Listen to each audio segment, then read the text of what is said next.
இலங்கையில் அகில இலங்கை ஜம்இய்யத்துல் உலமாவின் உத்தியோகபூர்வ மதுஹபான ஷாஃபி மதுஹப் ஏற்றுக்கொள்ளப்பட்டு பின்பற்றப்படுகிறது. ஷாஃபி மதுஹபுக்கான சட்டங்களை வகுத்த இமாம் ஷாஃபி ரஹ்மத்துல்லா அவர்கள் பற்றி எந்தளவு தூரம் இலங்கை முஸ்லிம்கள் தெரிந்து வைத்திருப்பார்கள்? இமாம் ஷாஃபி ரஹ்மத்துல்லா அவர்களை இலங்கை முஸ்லிம்களுக்கு அறிமுகப்படுத்தும் அறிவரங்கம் ஒன்று இலங்கையில் முதன்முறையாக நவம்பர் 23 சனியன்று திஹாரிய லப்சன் ரிசப்ஷன் ஹாலில் நடைபெற்றது. இமாம் ஷாஃபி ரஹ்மத்துல்லா அவர்களின் இஸ்லாமிய கலைகளுக்கான பங்களிப்பு எனும் தலைப்பில் காட்டோவிட்டவில் இயங்கும் கல்விக்கும் அபிவிருத்திக்குமான இமாம் ஷாஃபி நிலையம் தனது 10 வருட பூர்த்தியை முன்னிட்டு இந்த அறிவரங்கத்தை ஏற்பாடு செய்திருந்தது. இமாம் ஷாஃபி நிலையத்தின் பணிப்பாளர் அஷேக் அப்துல் முஜீப் சாலிஹ் கஃபூரி தலைமையில் கம்பஹா மாவட்ட அஹதியா சம்மேளனத்துடன் இணைந்து நடத்தப்பட்ட இந்த அறிவரங்கம் பல விடயங்களில் முன்னோடியாக அமைந்திருந்தது. எனது கருத்து சரியானது, அது பிழையாகவும் இருக்கலாம். அடுத்தவரது கருத்து பிழையானது, அது சரியாகவும் இருக்கலாம் என்ற இமாம் ஷாஃபி ரஹ்மத்துல்லா அவர்களின் கருத்தொற்றுமைக்கான பிரகடனத்துக்கு ஏற்றாற்போல இந்த நிகழ்வு காணப்பட்டது. பல்வேறுபட்ட சிந்தனை முகாம்களைச் சேர்ந்தவர்களும் இந்த நிகழ்ச்சிக்கு பங்களிப்பு நல்கியிருந்தனர். அஷேக் அப்துல் முஜீப் கஃபூரி தலைமையில் அஷேக் முஹ்தீன் இஸ்லாஹி, ஃபௌசான் இஸ்லாஹி ஆகியோரின் ஏற்பாட்டில் ஆசிரியர் MSM மசூத் அவர்களின் பங்களிப்பில் இந்த அறிவரங்கம் நடைபெற்றது. அகில இலங்கை ஜம்இய்யத்துல் உலமா பொருளாளர் மற்றும் நிறைவேற்றுக்குழு உறுப்பினர் லானிதி அஷேக் அஹ்மத் அஸ்ஹர் அஸ்ஹரி, மாதம்பை இஸ்லாஹியா அரபுக் கல்லூரியின் அதிபர் கலாநிதி அஷேக் முஹம்மது முஃபீர் இஸ்லாஹி, காலி இப்னு அப்பாஸ் அரபுக் கல்லூரி சிரேஷ்ட விரிவுரையாளர் அஷேக் லஃபர் அஜ்வாத் பஹ்ஜி, முஸ்லிம் சமய கலாச்சார திணைக்களத்தின் முன்னாள் பணிப்பாளர் அஷேக் ABM அஷ்ரப் நலீமி ஆகியோர் வளவாளர்களாக கலந்து கொண்டனர். ஏராளமான இளைஞர்களுடன் மദ്രസா மாணவர்கள், அஹதியா ஆசிரியர்கள், கல்விமான்கள், ஆண்கள், பெண்கள் என பலதரப்பட்டோரும் நிகழ்வில் சங்கமமாகியிருந்தனர். சிங்கள சமூகத்திலிருந்து ருஹுணு பல்கலைக்கழக பேராசிரியர் தம்மிக ஜெயசிங்க கலந்து சிறப்பித்தார். இமாம் ஷாஃபியின் பெயரால் அவரது ஒற்றுமை பிரகடனத்தை நடைமுறைப்படுத்தும் வகையில் இந்த நிகழ்வு சிறப்பாக அமைந்திருந்தது. இமாம் ஷாஃபி ரஹ்மத்துல்லாஹி அலைஹி அவர்கள் முஸ்லிம்களாகி எங்களை பொறுத்தவரை இத்தகைய ஒரு உயர் இடத்திலே இருக்கிறார்கள். அவர்களை பற்றி நாங்கள் இதுவரை தெரிந்திருப்பது எந்த அளவு இருக்கிறது, எந்த அளவு தெரியாமல் இருக்கிறோம், எந்த அளவு தெரிய வேண்டி இருக்கிறது என்பதனை இந்த நிகழ்ச்சியினூடாக சொல்வது எங்களுடைய பிரதான குறிக்கோளாக இருக்கிறது. 2014ஆம் ஆண்டு காட்டோவிட்டாவில் இருக்கின்ற கல்விக்கும் அபிவிருத்திக்குமான இமாம் ஷாஃபி நிலையத்தை, அதே ஆண்டில் தான் என்னுடைய தாய் மரணித்தார்கள். அந்த தாயுடைய மரணத்தை தொடர்ந்துதான் இதனை நாங்கள் நிறுவினோம். இதுக்கு எந்த பெயரை வைப்பது என்பது சம்பந்தமாக ஆலோசனை என்னிடம் கேட்டார்கள். நான் சொன்னேன், இமாம் ஷாஃபியில பேரை போடுங்கன்னு சொன்னேன். அப்ப அந்த நிறுவனத்தை ஆரம்பிப்பதற்காக முன்வந்த தனவந்தர்கள் மிகவுமே மகிழ்ச்சி அடைந்தார்கள். உங்களுடைய நாட்டிலே நீங்கள் பின்பற்றிருந்த இமாமை கண்ணியப்படுத்தும் வகையில் இப்படியான ஒரு பெயரை நீங்க தெரிவு செஞ்சுக்கிறீங்க, அல்லாஹ் ரஹ்மத் செய்ய வேண்டும். இமாம் ஷாஃபியுடைய போதனைகளை இந்த நாட்டிலே நீங்கள் நிறைய பரப்ப வேண்டும் சொன்னார். ஷாஃபி இமாம் அவர்களுடைய பெயர் நடத்தப்படுகின்ற இந்த நிறுவனத்தின் மூலமாக எங்களுக்கு இந்த கருத்தரங்கை நடக்க ஒரு வாய்ப்பு இருக்கிறது, செய்வோமான்னு கேட்டார். நாங்கள் விருப்பப்பட்டோம். ஏனென்றால் எங்களுடைய ஆசிரியர், நாங்கள் இந்த நாட்டிலே ஷாஃபி மதுஹபை பின்பற்றினவர்கள் தான் அதிகமாக இருக்கின்றார்கள். 99% ஷாஃபி மதுஹப். அப்படி என்றால்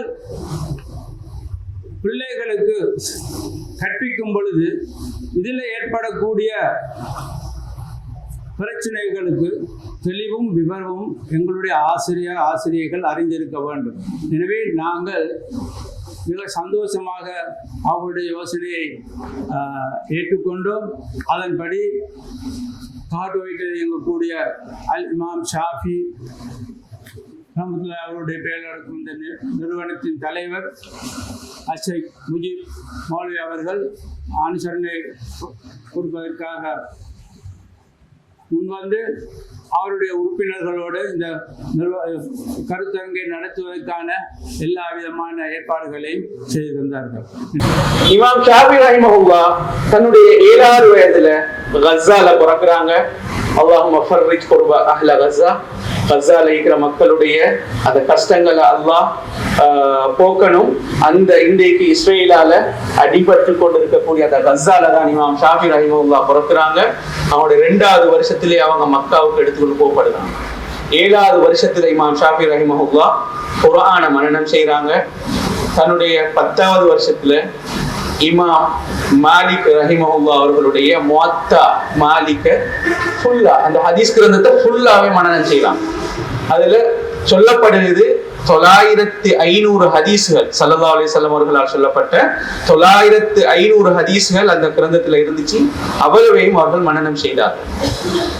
14வது வயது அல்லது 15வது வயதுல இமாம் ஷாஃபி ரஹிமஹுல்லாஹ் அவருடைய உஸ்தாஸ்மார்கள் நீங்க ஃபத்வா கொடுப்பதற்கு, மார்க்க சட்டங்களை மக்களுக்கு ஃபத்வாவாக கொடுப்பதற்கு நீங்க தகுதியானவர்னு சொல்லி நியமிக்கவும் படுகிறார். இமாம் ஜுபைரி அவர்கள் இமாம் ஷாஃபியை அழைத்து கூறுகின்றார், நீங்கள் அரபு துறையில் அரபு மொழியில் விற்பனராக வர வேண்டும் என்று ஆசை கொள்வது சரியானதாக இருந்த போதிலும் ஃபிக்ஹ் துறையில் நீங்கள் கவனம் செலுத்தினால் அது மிக கூடுதலான பிரயோசனத்தை உங்களுடைய சமூகத்துக்கு பெற்றுத்தரக்கூடியதாக அமையும். எனவே நீங்கள் அரபு கவிதைகள் விடயத்தில் கவனம் செலுத்தாமல் ஃபிக்ஹ் விடயத்தில் கவனம் செலுத்துங்கள் என்று ஒரு வழிகாட்டலை முன்வைக்கின்றார். அப்பொழுது இமாம் ஷாஃபிஈ அந்த உபதேசத்தை ஏற்றுக்கொண்டு இமாம் மாலிக் ரஹிமஹுல்லாஹு தஆலா அவரிடம் போய் இந்த விடயத்தை கூறுகின்றார். அப்பொழுது இமாம் மாலிக் ரஹிமஹுல்லாஹு தஆலா அவர்கள் கூறுகின்றார், ஷாஃபிஈ, நான் உன்னுடைய முகத்தில் அல்லாஹ் தஆலா உனக்கு தந்த ஒரு ஒளியை காணுகின்றேன், ஒரு நூரை அவதானிக்கின்றேன். அந்த நூரை, அந்த வெளிச்சத்தை பாவங்களால் அழித்து விடாதே. அறிவு என்பது ஒரு வெளிச்சமாகும், ஒரு நூறாகும். அதனை நீ உன்னுடைய வாழ்க்கையில் சரியாக பயன்படுத்திக் கொள்ளுமாறு கட்டளையிடுகின்றார். இமாம் அஹ்மது பின் ஹம்பல் ரஹிமஹுல்லாஹ் அவர்கள் இமாம் ஷாஃபிஈ ரஹிமஹுல்லாஹ் அவர்களை பற்றி சொல்லக்கூடிய நேரத்திலே லௌலா ஷாஃபிஈ லமா அரஃப்னா ஃபிக்ஹல் ஹதீஸ், இமாம் ஷாஃபிஈ ரஹிமஹுல்லாஹ் இல்லாவிட்டால் நாங்க ஹதீஸுடைய ஃபிக்ஹ விளங்கி இருக்க மாட்டோம். இமாம் ஷாஃபிஈ வரவில்லை என்றால் நாங்க ஹதீஸிலிருந்து எப்படி சட்டங்களை விளங்குவதென்று நாங்க விளங்கி இருக்க மாட்டோம் என்று இமாம் அஹ்மது பின் ஹம்பல் ரஹிமஹுல்லாஹ் அவர்கள் சொல்கின்றார். அது மட்டுமல்ல, அன்னாசு இயாலுன் அல ஷாஃபிஈ, பின்னால வந்த உலமாக்கள் அனைவரும் இமாம் ஷாஃபிஈ ரஹிமஹுல்லாஹ் அவர்கள் மீது அவர்கள் தாங்கியவர்களாக, அவர்கள் மீது தங்கியவர்களாக இருக்கிறார்கள். ஏனென்றால் குர்ஆன் சுன்னாவை விளங்குவதற்கு அவர்கள் முன்வைத்த அந்த வழிமுறைகள் மிக முக்கியமானவை என்ற அர்த்தத்திலே இமாம் அஹ்மது பின் ஹம்பல் ரஹிமஹுல்லாஹ் அவர்கள் சொல்கிறார்கள். எனவே மன்ஹஜுல் இமாம் ஷாஃபிஈ அல் இமாம் ஷாஃபிஈ வ மன்ஹஜுல் உஸூலி வல் ஃபிக்ஹி என்று சொல்லக்கூடிய இடத்திலே மன்ஹஜ் என்ற இந்த சொல் வழிமுறை, அணுகுமுறை என்ற அர்த்தத்தை குறிக்கக்கூடியதாக இருக்கின்றது.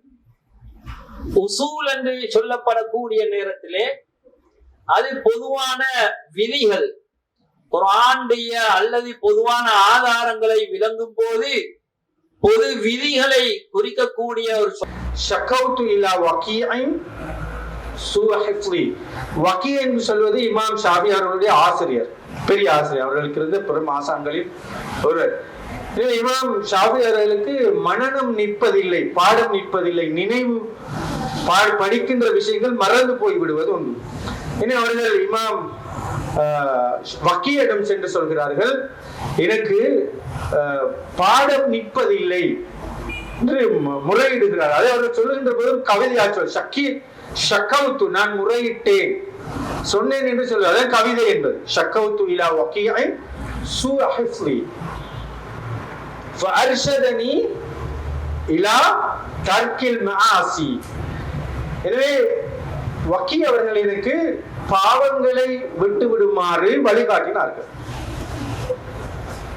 மறதிக்கு காரணம் என்ன? படிக்க இல்லாட்டி, நினைவு இல்லாட்டி என்ன காரணம்?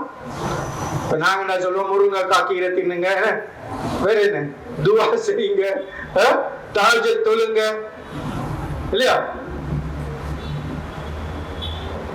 மறதிக்கான காரணத்தை இமாமார்கள் பாவம் செய்வதனால் தான் மறக்கிறது என்று இவருடைய ஆசிரியர் இவருக்கு சொல்லிக் கொடுத்ததை ஒரு கவிதையாக சொல்லிவிட்டு சொல்லியிருக்கிறார்கள்.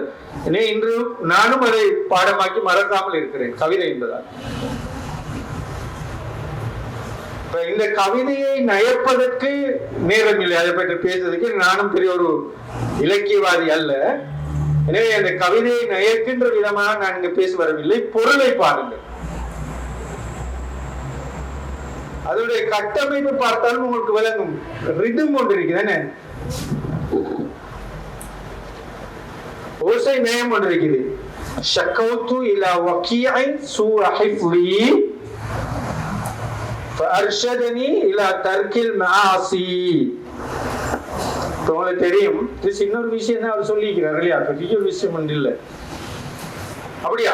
பெரிய ஒரு விஷயத்த சின்னதா சொல்லிக்கிறாரு. இதை வச்சு ஒரு பாடம் நடத்தலாம், எப்படி மாணவர்களுக்கு வழிகாட்டணும்னு சொல்லி பாடம் நடத்தலாம். ஆனா இந்த கவிதை வடிவம் இருக்குது. இது இமாம் ஷாஃபியில நிறைய கவிதைகளை நீங்க பார்க்கலாம். அவருக்கு ஒரு கவிதை தொகுப்பே இருக்குது, பெருசு, சும்மா இல்லை. தீவானு ஷாஃபியில் அரபுல நீங்க டைப் பண்ணுங்க, தீவானு ஷாஃபியில் டைப் பண்ணி இங்கிலீஷ்ல டைப் பண்ணுங்க, அரபிக் டிரான்ஸ்லேஷன், கூகுள் டிரான்ஸ்லேஷன் போட்டுட்டு அந்த தீவானு ஷாஃபின்ற அரபிக் இது நீங்க காப்பி பண்ணி பேஸ்ட் பண்ணி சர்ச் பண்ணுங்க, நிறைய சைட்ஸுக்கு போவீங்க. இமாம் ஷாஃபியில பாடல்கள், கவிதைகளை பார்க்கலாம். பாடசாலைகள் இந்த மாவட்டத்தில் சுமார் 2000 பிள்ளைகள், 160க்கும் மேற்பட்ட ஆசிரியர்கள் இந்த ஒரு பெரியதொரு கட்டமைப்பின் பொறுப்பாளர்களாக, அந்த அமானிதத்தை சுமந்தவர்களாக நீங்கள் இருக்கிறீர்கள். நான் புரிந்து கொண்டேன், இந்த ஷாஃபியுடைய அந்த கவிதைகள் சங்க கவிஞர்களுடைய சங்க இலக்கியங்களோட ஒப்பிட்டு பார்க்கும் போது, பழைய சிங்கள இலக்கியங்களோடு ஒப்பிட்டு பார்க்கும் போது கருத்துரையாற்ற வேண்டிய சந்தர்ப்பம் திடீரென வந்தது. அதற்காக அல்லாஹ்வுக்கு நான் புகழ்ந்து கொள்கிறேன். இமாம் ஷாஃபி ரஹ்மத்துல்லாஹ் அவர்களை பற்றி சொல்லுகின்ற பொழுது, இமாம் ஷாஃபி ரஹ்மத்துல்லாஹ் அவர்களுடைய கூற்று சமூகத்தை ஒற்றுமைப்படுத்துகின்ற ஒரு நல்ல ஒரு வாசகம். பங்கு பற்றிய அஹதியா ஆசிரியர்களுக்கான சான்றிதழ்களும் வழங்கப்பட்டன.